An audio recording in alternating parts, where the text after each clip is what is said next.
Shalom, salam podcast M116, Mazmur pasal 1 sampai ke 6 yang menjadi dasar agar hidup kita makin baik dan makin benar di hadapan Tuhan. Kita akan belajar apakah vaksin membunuh orang, vaksin COVID membunuh orang dan memusnahkan populasi dunia. Itu hoax. Mari kita belajar. Kominfo.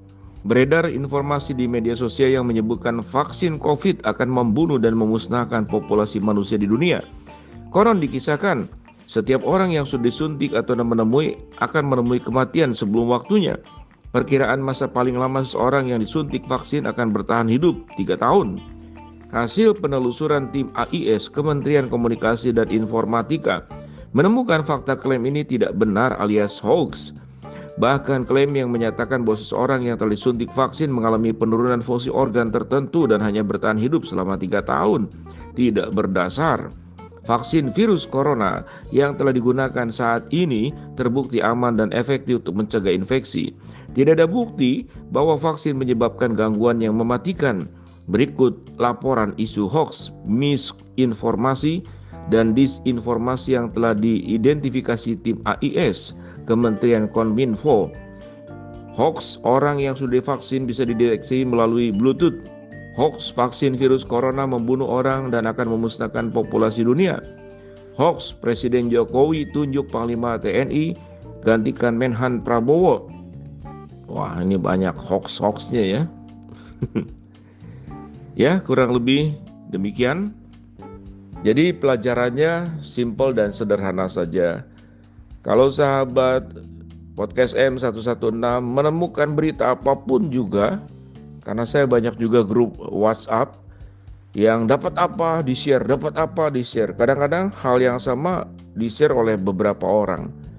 Ini adalah kecenderungan orang yang sangat cepat sekali untuk menyampaikan informasi tanpa kita kemudian cek ulang kembali. Bagaimana kita bisa mencek sebuah berita itu hoax atau tidak? Maka caranya itu perlu diperbandingkan dengan sumber-sumber yang bisa dipercaya. Lalu kalau ada kata-kata kalimat, kita tahu dengan jelas sekarang suara orang bisa diubah, posisi bibir geraknya bisa dimodifikasi, bahkan suara asli seseorang itu bisa dikenakan kepada orang lain. Sedemikian canggihnya dunia teknologi komunikasi yang ada di sekeliling kita, sehingga kita perlu hati-hati. Baik juga berita-berita apapun yang seakan-akan itu adalah dari pemerintah, maka dengan mudah sekali, karena hampir tidak ada pertanggungjawaban kalau kita melihat kepada media-media pemberitaan yang ada di bawah pemerintah langsung, seperti televisi, radio kalau zaman dulu, itu mereka ada pertanggungjawabannya. Kemudian juga ada yang melakukan katakan investigasi, melakukan pemeriksaan. Setiap berita itu harus ada pertanggungjawaban. Dan setiap berita yang disampaikan itu tidak benar atau tidak berimbang, itu bisa mendapatkan hukuman, mungkin penghentian siaran, penutupan izin usaha, atau bahkan bisa berujung juga kepada hukum. Jadi sedemikian sulitnya. Tetapi kalau di media sosial setiap orang dengan apapun bisa langsung upload lewat YouTube, lewat Twitter, lewat Instagram, lewat Facebook, tidak ada yang bisa kemudian menghambatnya. Kecuali kemudian ada yang memperdebatkan, memproses, maka itu masuk di dalam Undang-Undang ITE, Interaksi Transaksi Elektronik. Nah, itu bisa terkena hukum. Dengan demikian, sahabat podcast M116, masukan dan nasihat buat kita semua, jangan terburu-buru untuk percaya kepada sebuah berita, apalagi membagikannya. Karena baik yang pembagi pertama ataupun yang menyebarkan, kalau itu kemudian diproses hukum, kita bisa terkena proses hukum.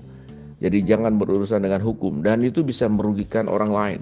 Ya, menimbulkan ketakutan, menyampaikan berita yang tidak akurat dan tidak objektif dan tidak benar, maka berhati-hatilah. Sebelum kita menerima, mempercayainya, sebelum kita menerima apalagi menyebarkannya, maka bersikaplah bijaksana, cari, evaluasi dulu, teliti dulu, cari dari berbagai sumber yang bisa dipercayai, kemudian barulah kita mengambil sikap dengan tepat. Kira-kira demikian sahabat podcast M116 membahas tentang apakah virus COVID itu adalah upaya untuk mengurangi populasi manusia dengan pembunuhan melalui vaksin COVID. Shalom M116, Tuhan berkati kita semua.